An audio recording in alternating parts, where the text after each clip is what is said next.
In 2010, an activist known as Lisa discovered the truth about her long-term partner, fellow environmentalist Mark Stone. He was actually Mark Kennedy, an undercover policeman spying on their movement for 7 years. Mark Kennedy and 4 other undercover policemen became the subject of the first legal case, launched by 8 women against the Met Police. This case began to shine a light on the murky world of these secret police units. In 2015, a public inquiry was established. It confirmed police had spied on hundreds of left-wing groups. The operation spanned decades, perpetrating numerous abuses, including undercover officers deceiving women into sexual relations.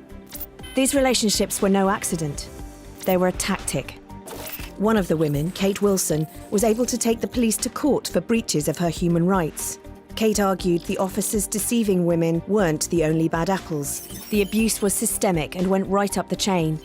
Kate argued that senior officers knew about it and were complicit, that these operations against political dissent were unlawful and a violation of her human rights. The court agreed. In September 2021, the Investigatory Powers Tribunal, the IPT, ruled that the police had violated 5 articles of the Human Rights Act. These were: the sexual relationships were a form of torture.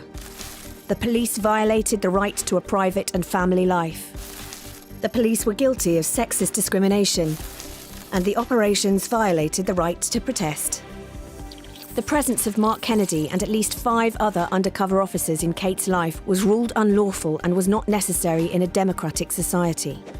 Kate Wilson is one of over 50 women and thousands of other activists whose human rights have been breached by undercover police operations since 1968.